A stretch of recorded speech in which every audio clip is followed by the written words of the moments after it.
Hello students, welcome to Shubham lecturer channel.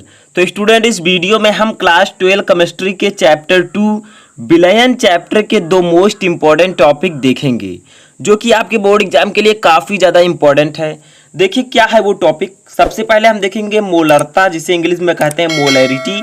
दूसरा हम देखेंगे मोललता, जिसे हम इंग्लिश में कहते हैं मोलैलिटी। ठीक है, इसके हम डेफिनेशन और सूत्र को इस वीडियो में समझेंगे। तो इसका सूत्र कितना ज़्यादा इंपॉर्टेंट है ये आप लोग देख सकते हैं प्रीवियस ईयर पेपर लेकर, क्योंकि फार्मूला इसका इतना इंपॉर्टेंट है क्योंकि मोलरता और मोललता से रिलेटेड न्यूमेरिकल आपके बोर्ड एग्जाम में पूछे जाते हैं।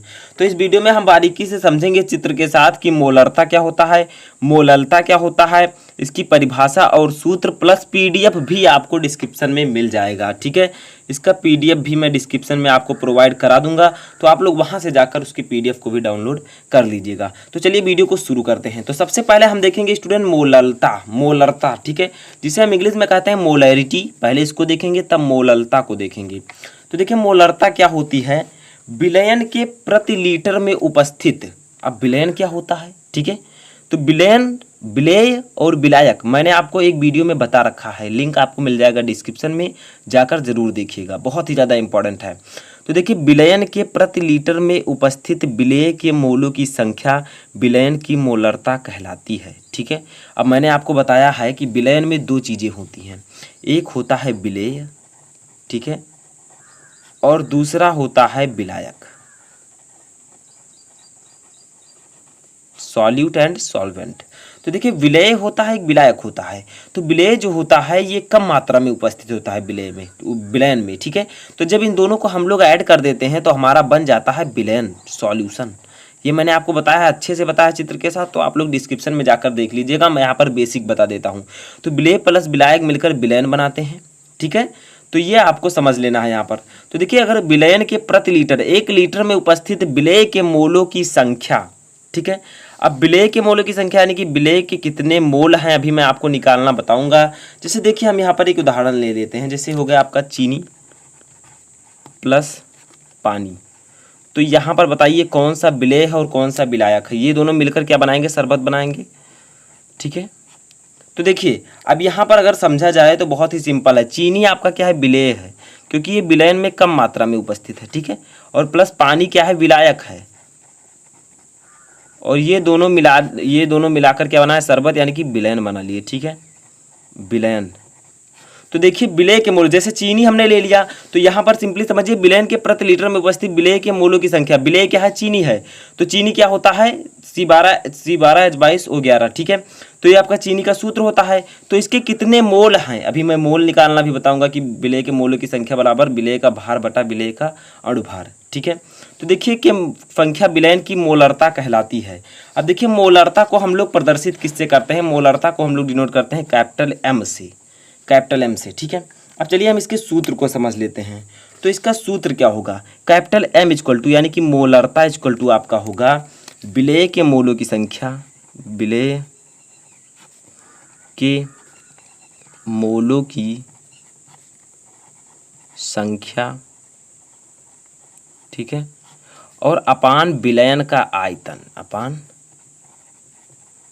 विलयन का आयतन, वो भी लीटर में, विलयन का आयतन लीटर में। ठीक है, ये फार्मूला आप लोग जरूर से जरूर इसको समझ लीजिएगा बहुत अच्छे से, अभी मैं इसका दूसरा रूप भी बताऊंगा। ठीक है, अब सिंपली अगर समझा जाए तो मोलरता क्या है, विलयन के प्रति लीटर में उपस्थित विलेय के मोलों की संख्या विलयन की मोलरता कहलाती है।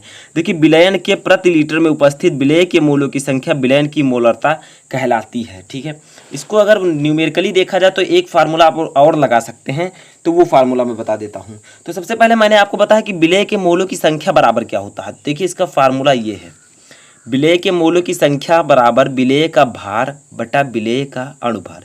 अगर विलायक के मोलों की संख्या कही जाए तो विलायक का भार बटा विलायक का अणुभार। ठीक है, तो विलेय के मोलों की संख्या बराबर विलेय का भार बटा विलेय का अणुभार। तो चलिए इसी से हम दूसरा सूत्र निकालते हैं।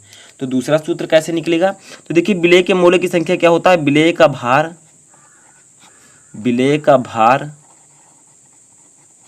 बटा विलेय का अणुभार।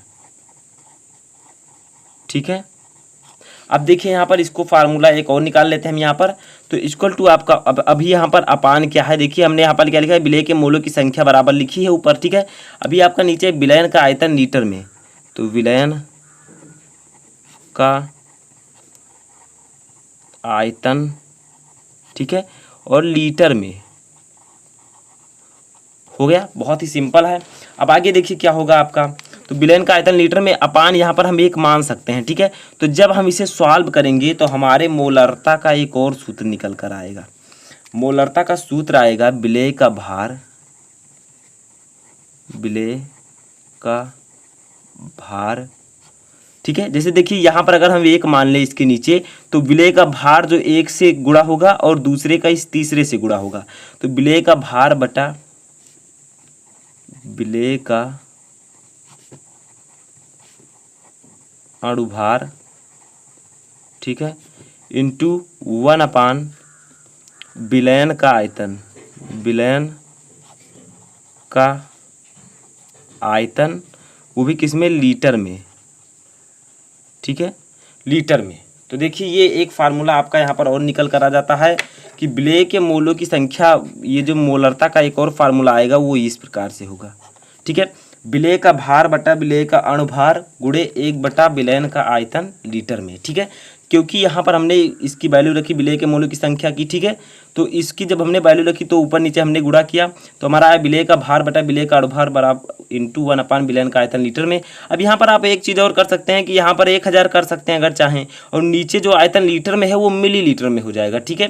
तो बात वही होगी सिंपल सी। तो दो फार्मूला मैंने आपको बताया मोलरता का, एक है विलय के मोलों की संख्या पर विलयन का आयतन लीटर में। अगर विलय के मोलों की संख्या डायरेक्ट देता है तो आप लोग इस फार्मूले को लगा सकते हैं, या फिर इस फार्मूले को आप लगा सकते हैं, विलय का भार बटा विलय का अणुभार इंटू 1 विलयन का आयतन लीटर में, ठीक है। ये तो था आपका मोलरता, ये टॉपिक आपका क्लियर हो चुका है। दूसरा देखेंगे मोललता क्या होता है, तो इसको भी देखते हैं और दोनों को कंपेयर करते हैं कि मोललता और मोलरता में क्या अंतर है, ठीक है। दोनों को कंपेयर करेंगे, बहुत ही सिंपल है, दोनों लगभग सेम है, बस थोड़ा सा डिफरेंट है। चलिए देखते हैं। तो देखिए लगभग वही डेफिनेशन, थोड़ा सा अंतर है केवल। देखिए क्या है, तो देखिए मोललता क्या होता है, मोलैलिटी, ठीक है। तो देखिए किसी विलायक के, वहाँ पर विलयन था, किसी विलायक के 1 किलोग्राम एक यानी कि 1000 ग्राम में उपस्थित विलय के मोलों की संख्या विलयन की मोललता कहलाती है। वहाँ पर था कि विलयन के 1 लीटर में उपस्थित, यहाँ पर क्या है, विलायक के 1 किलोग्राम में उपस्थित विलय के मोलों की संख्या विलयन की मोललता कहलाती है। दोनों लगभग सेम है, थोड़ा सा डिफरेंट है, वहाँ पर विलयन है, यहाँ पर विलायक है, ठीक है। मोललता को स्मॉल एम से प्रदर्शित करते हैं, वहाँ पर कैपिटल एम था। तो इसका भी सूत्र हम यहाँ पर निकाल लेते हैं, ठीक है। तो सूत्र निकालने यानी कि फार्मूला निकालने के लिए आपको क्या करना होगा, सेम वही फार्मूला, स्मॉल एम यहाँ पर लिखना होगा। इसका फार्मूला क्या होगा, तो विलय के मोलों की संख्या, ठीक है, विलय के मोलों की संख्या अपान, ठीक है, विलायक का भार ग्राम में, ग्राम में। तो जब हम नीचे ग्राम में लेंगे, अगर किलोग्राम में लेते हैं तो कोई दिक्कत नहीं है, अगर ग्राम में लेंगे तो ऊपर क्या करेंगे, 1000 से हम मल्टीप्लाई कर देंगे। तो देखिए ये एक फार्मूला आपका निकल कर आ जाता है मोललता का, m इक्वल टू विलय के मोलों की संख्या अपन विलायक का भार ग्राम में इंटू 1000, ठीक है। वहाँ पर क्या था, विलय के मोलों की संख्या अपन विलयन का आयतन लीटर में था, ठीक है। तो वही सिंपल है। चलिए आगे बढ़ते हैं, एक फार्मूला हम इसका और निकालते हैं, जैसे मैंने वहाँ पर भी निकाला था ये फार्मूला, तो यहाँ पर भी हम उसे निकाल लेते हैं। तो क्या है देखिए, विलय के मोलों की संख्या का हम वैल्यू रख देंगे, तो क्या था, विलय का भार बटा विलय का अणुभार, विलय का भार अपान विलय का अणुभार, ठीक है। और अपान यहाँ पर हो जाएगा विलायक का भार, विलायक का भार ग्राम में, ठीक है, इंटू 1000। सिंपल है, वही मैं लिख दिया हूँ कि विलय के मोलों की संख्या की वैल्यू मैंने ऊपर लिख दी है। तो चलिए अब देखते हैं, यहाँ पर हम इसका बटा 1 कर सकते हैं, जैसे मैंने वहाँ पर किया था। तो देखिए सबसे ऊपर का जो होगा चौथे से गुणा होगा और दूसरे का तीसरे से। तो देखिए जब हम इसका गुणा करेंगे तो हमारा आ जाएगा विलय का भार, विलय का भार, ठीक है, अपान विलेय का अणुभार, विलेय का अणुभार इंटू ये आपका आ जाएगा विलायक का भार ग्राम में, ठीक है, जो नीचे मैंने लिखा है विलायक का भार ग्राम में, ठीक है, समझ में आ रहा है। तो देखिए मैंने क्या किया, सबसे ऊपर का चौथे से, दूसरे का तीसरे से, तो विलेय का भार बटा विलायक का अणुभार इंटू विलायक का भार ग्राम में, ठीक है। और यहाँ पर आपको क्या करना होगा, जो 1000 है उसको यहाँ पर ऐसे लिख देना होगा, ठीक है। तो देखिए एक फार्मूला यहाँ पर हमारा यम का और निकल कर आ जाता है, वो है ये विलेय का भार जो आपको लेना है इसको लेना है, ठीक है, विलेय का भार वो भी ग्राम में लेना है आपको, इंटू 1000 अपान विलेय का अणुभार इंटू विलायक का भार ग्राम में। तो ये आपका एक फार्मूला और निकल कर आ जाता है। फार्मूला कैसे निकालते हैं समझ में आ चुका होगा, क्योंकि यम है विलेय का भार, जो मैंने यहाँ पर वैल्यू रखी है विलेय के मोलों की संख्या के, वही आप रखकर इसको आसानी से निकाल सकते हैं, ठीक है। तो इस प्रकार से आप मोललता और मोलरता को आसानी से समझ सकते हैं। बहुत ही सिंपल था जो मैंने आपको बताया। अब ऐसे अगर आप वीडियो ले पाना चाहते हैं तो इस चैनल को सब्सक्राइब कर लें, और बहुत सारे टॉपिक मैंने क्लास 12 केमिस्ट्री के बना रखे हैं, तो आप लोग जाकर देख सकते हैं। तो आई होप कि आपको मोलरता एंड मोललता अच्छे से समझ में आ चुका होगा। PDF का लिंक का मैं डिस्क्रिप्शन में दे दूंगा, वहाँ से आप लोग जाकर डाउनलोड कर लीजिएगा। और अगर कोई भी टॉपिक पर आपको दिक्कत है तो आप कमेंट बॉक्स में बता सकते हैं, और इस पर अगर न्यूमेरिकल चाहिए तो आप न्यूमेरिकल भी बोल सकते हैं, मैं लगवा दूंगा। और इस वीडियो में फ़िलहाल इतना ही। Thank you.